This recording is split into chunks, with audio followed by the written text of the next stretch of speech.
Hi, my name is Remmert van Braam from the Bond Lifestyle website. Today I'm going to look at the Hamilton PSR watch.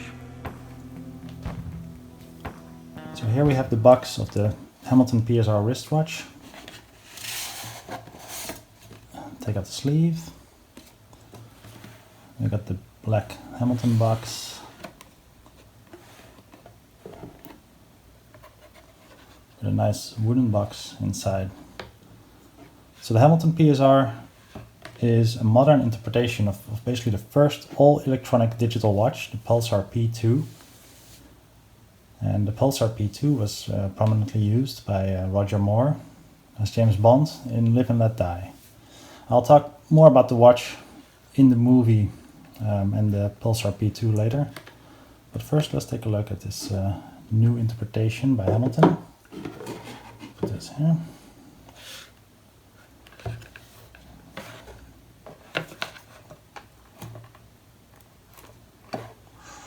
Oh wow, here's the watch in the box, still with the tags on and the stickers. It's looking nice, looking very nice, looking a little smaller even than I expected. I think it's actually very close to the original. It looks small, but it looks very nice. You can actually see the time here a little bit, so I leave on the time a little bit. But if you press the button, it will light up. There you go. We'll talk about that more later too. So here we got the watch. Looking great, looking actually very cool.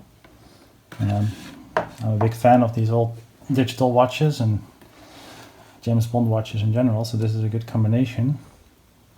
So the box is the new Hamilton wooden box, but there's also a gold version of this watch, and that comes in a special PSR branded box. I can show a picture of that. But this is the steel version, which of course looks the most like the one in the movie. And here's the inside box with, let's see, Hamilton PSR. And this is about the watch with very nice photos. This is actually the original watch, the Pulsar. And this is the new watch. A nice little brochure. Let's see what else we have in here. Oh, this is the manual, instruction manual with a warranty card. I got this one at Manfredi Jewelers in Greenwich, USA. Manfredi. Looks like their ink got a little bit on my manual, but we can still read it. It's not too complicated, this watch, I'm assuming, because basically it only shows the time and seconds. So we'll look at that later too. And a little customer service card. Alright, oh, and we got this. An international warranty, which is like the biggest book of all. I guess in all languages we get the warranty text. Alright, very nice. Well, we'll leave this one over here. Customer service card we don't need. Manual we might have to look at. And put these back. Alright, let's take a closer look at this watch. It looks so good. Like I said, it's a bit smaller than I expected. Oh, it's pretty heavy. It's pretty hefty. Okay. Put it back in there. Okay, yeah, here we go. Time is actually pretty clear, well, especially if you put it in the light like this. So the time is always visible, which is a difference with the old original Pulsar P2. There's a single button, that's all it has. One button here. Like I showed, if you press it, the time shows up in dots. An OLED. So actually, first here you can see it, it's actually LCD, like a standard digital watch now, in a way. Very not so bright, but then if you click it, you see the dots, which is OLED. A screen that's overlaying the other screen and shows up pretty bright.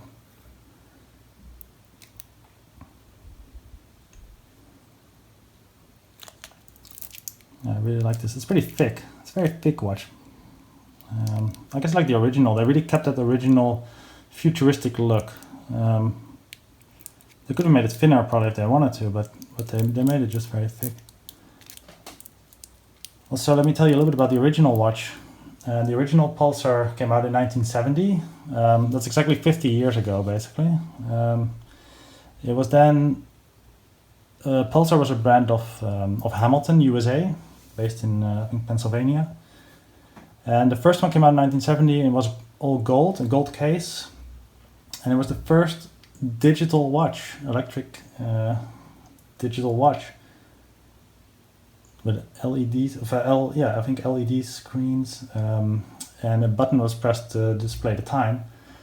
And it was very expensive because it was gold. It was basically more expensive than a Rolex. But then they released the P2 version. The first one was the P1, then they released the P2 in 1973, which was a little bit more affordable and stainless steel, looked much similar to this one. And that's the watch that actually shows up in Live and Let Die. It can be seen on James Bond's wrist when he is laying in bed. It's the first scene after the opening credits of the film. It's pretty early on. He's laying in bed with Miss Caruso, and then M comes knocking at Bond's door. And Bond looks at his wristwatch and he presses the button to display the time, which at that time must have been very cool for audiences to see. It was a very unique thing to have a digital watch, so they must have been very surprised, and it was a very cool product placement, of course, for Pulsar. It was very prominent. He presses the button twice actually to show the time, and the time on the watch, which is coming up in the movie, is 5:48 a.m. like we see here. It's very early in the morning. This is what he sees. It lights up for a few seconds, and then he does it again just so to make sure that the audience sees it. 5:48. Then he gets up, makes the coffee for M on his really complicated Euro Piccola coffee machine, and he later gets the watch replaced by his Rolex that he gets from Moneypenny, who comes in the room as well. She says, like, Q has repaired your wristwatch. She gives him the Rolex, which basically shows two watches at the same time, like the Pulsar and the Rolex, which happens a few times. Like Sean Connery shows two watches at some point when he gets his Breitling Geiger, I guess, with the Submariner. Okay, let's take a closer look. I'm gonna take off these things finally. Let's get all this stuff off. The plastic protective gear.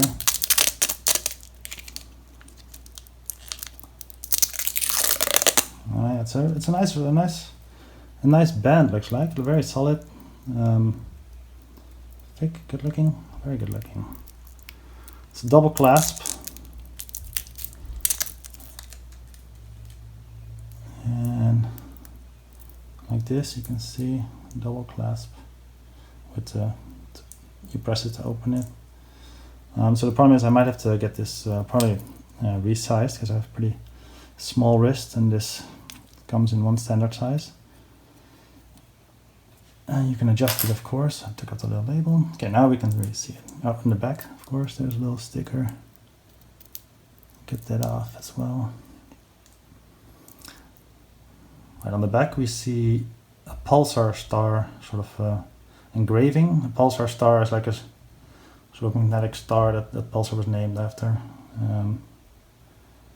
It says water resistant. It says 10 bar. It's about 100 meters. The number of the watch. Nice. Yeah, it's very nice. Let's see, there's a little more protective here on the inside of the thing as well. Let me get that off.